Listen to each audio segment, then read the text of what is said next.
Barrister Rubin Farhana মুগ্ধ হয়ে আমার বক্তব্য শুনেন আমি খুব কৃতার্থ হলাম।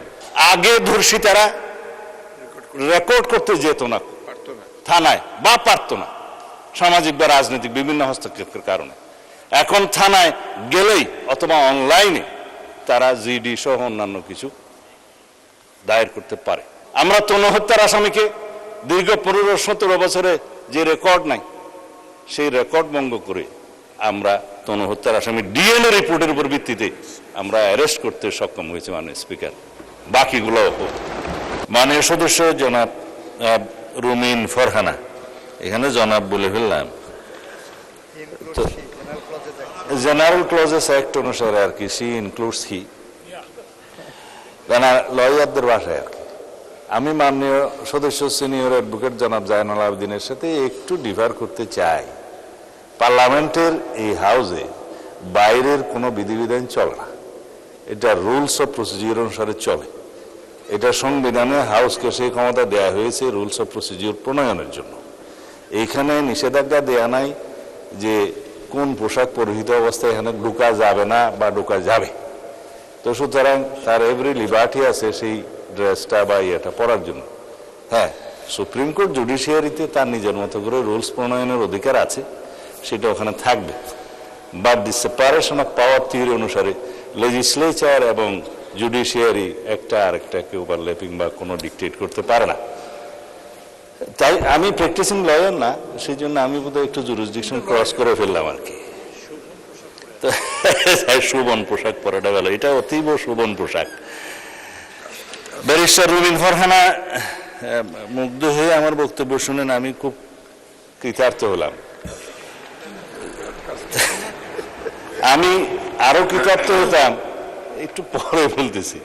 গত পরশু দেশের আইন শৃঙ্খলা পরিস্থিতি যেভাবে উন্নত হয়েছে সেটা ডাটা সহ ক্রাইম রিপোর্ট সহ খাতোয়ারি বর্ণনা এখানে দিয়েছিলাম।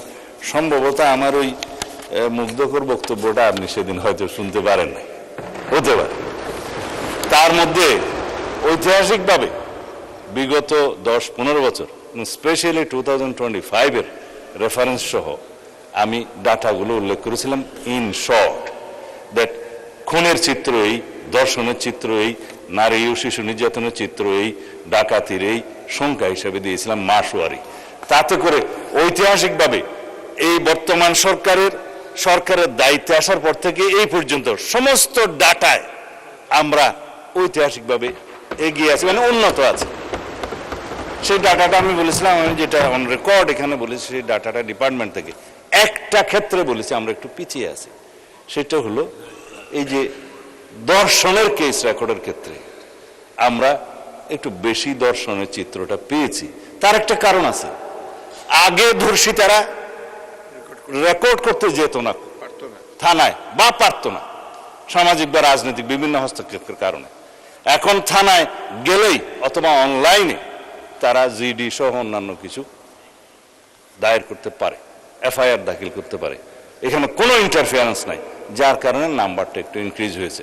তবে সুখের কথা হলো ধর্ষণ যেখানেই হোক, শিশু হোক নারী হোক, যে অবস্থাতে হোক, আমরা তাৎক্ষণিকভাবে সেটা পুলিশ ডিপার্টমেন্ট অ্যারেস্ট সহ চার্জশিট প্রদানের জন্য এবং মামলায় সহযোগিতা করার জন্য সাক্ষী উপস্থাপন সহ ট্রায়ালের সমস্ত ক্ষেত্রে একটা বৈপ্লবিক পরিবর্তন দেখতে পেয়েছি। যার জন্য রামিসা হত্যার বিচার হয়েছে 15 থেকে 17 দিনের মধ্যে। মাননীয় বিরোধী দলীয় নেতা দাবি করেছিলেন 15 দিনের মধ্যে বিচার করতে হবে, 17 দিনে বিচার হয়েছে। এটা বাংলাদেশের রেকর্ড। আমরা তনু হত্যার আসামিকে দীর্ঘ 15-17 বছরে যে রেকর্ড নাই সেই রেকর্ড ভঙ্গ করে আমরা তনু হত্যার আসামি ডিএনএ রিপোর্টের উপর ভিত্তিতে আমরা অ্যারেস্ট করতে সক্ষম হয়েছে মাননীয় স্পিকার।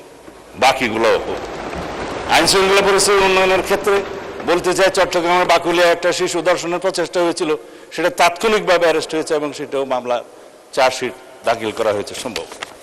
এইভাবে সমস্ত জায়গায় আমি আরেকটা বিষয় উল্লেখ করবো না, যেহেতু আমাদের অ্যাটমসফিয়ারটা খুব ভালো আছে। দলমত নির্বিশেষে দলীয় পরিচয়ের ভিত্তিতে এখানে কোনো পুলিশ কোনো অ্যারেস্ট গ্রেপ্তার করা হয় না, করছে না। অপরাধীকে অপরাধী হিসেবে ট্রিট করছে। সেটা বিরোধী দলীয় পক্ষ থেকে আমরা পেয়েছি। যদি তাদেরও কোনো নেতা কর্মী বিভিন্ন অপরাধে জড়িত হয় তারা সাথে সাথে ডিসিপ্লিনারি অ্যাকশন নিচ্ছে, সেটা অ্যাপ্রিসিয়েট করি, ধন্যবাদ। আমরাও সেই একইভাবে আইন শৃঙ্খলা পরিস্থিতি উন্নয়নের জন্য কোনো রাজনৈতিক পরিচয়কে আমরা কখনো প্রাধান্য দেব না। সুতরাং এই একটা ক্ষেত্র ব্যতীত বাকি সমস্ত ক্ষেত্রে আমরা বৈপ্লবিক পরিবর্তন না আনলেও দৃশ্যমান পরিবর্তন আনতে সক্ষম হয়েছি। মাননীয় স্পিকার, আইন শৃঙ্খলা পরিস্থিতি উন্নয়নের জন্য যেটা আমরা 2টা আইন এনেছি, যেটা মাদকের ভয়াল থাবা থেকে আমাদের এই জাতিকে রক্ষা করতে হবে, জুয়ার ও প্রতিরোধ গতি থেকে এই জাতিকে থামাতে হবে, আমাদের যুব সমাজকে রক্ষা করতে হবে। সেই জন্য আমরা মাদকদ্রব্য নিয়ন্ত্রণ অধিদপ্তরকে একটা স্বয়ং সম্পূর্ণ ডিপার্টমেন্ট হিসেবে আমরা পরিচালনা করার সিদ্ধান্ত নিয়েছি। এখানে ডগ স্কোয়াড দেওয়া হবে, তাদের লোকজনকে অস্ত্রসহ প্রশিক্ষণ দেওয়া হবে এবং তাদের জন্য হাজতখানার ব্যবস্থা করা হয়েছে আসামিদেরকে মধ্যবর্তী সময় রাখার জন্য, এবং ল্যাবরেটরির ব্যবস্থা করা হচ্ছে সমস্ত ডিস্ট্রিক্টে, যাতে মাদকদ্রব্য ল্যাবরেটরিতে টেস্ট করে সেটা কোর্টের রিপোর্ট অনুসারে দিতে পারে সেটা মাদকদ্রব্য কিনা।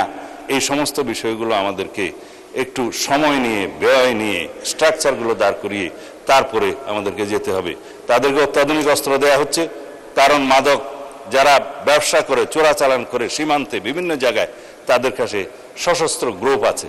আমাদের নিরস্ত্র মাদক দ্রব্যের যে কর্মচারীরা, কর্মকর্তারা, তাদেরকে বিনা হাতে কোনো ডাল তলোয়ার ছাড়া যেতে পারে না, তাদেরকে এইভাবে সশস্ত্র ওয়েল ইকুইপড করা হচ্ছে। আধুনিক টেকনোলজি সম্পন্ন সমস্ত মেশিনারিজ ইকুইপমেন্ট স্থাপন করা হচ্ছে। জুয়ার ক্ষেত্রেও অনলাইন এবং অফলাইন এবং বিভিন্ন ডিজিটাল প্ল্যাটফর্ম, সাইবার স্পেসে যে সমস্ত অপরাধ হচ্ছে সেগুলো অ্যাড্রেস করার জন্য সেরকম প্রযুক্তি সম্পন্ন লোকবল এবং মেশিনারি সেগুলোর ব্যবস্থা করা হচ্ছে। এতদিন কিভাবে রাষ্ট্র চলেছে এই সমস্ত এগুলো অ্যাড্রেস না করে, সেটা আমার কাছে অবাক লাগে। মাননীয় স্পিকার, পৃথিবী কোথায় গেছে? আর আমরা 1867 সনের জুয়া নিয়ন্ত্রণ আইনের উপর দিয়ে আমরা ছিলাম। এখন জুয়া নিয়ন্ত্রণ এই প্রতিরোধ আইন, যেটা বেটিং টেটিং এগুলো সব সহ প্রতিরোধ করা হবে 2026 সালের মডার্ন আইন অনুসারে।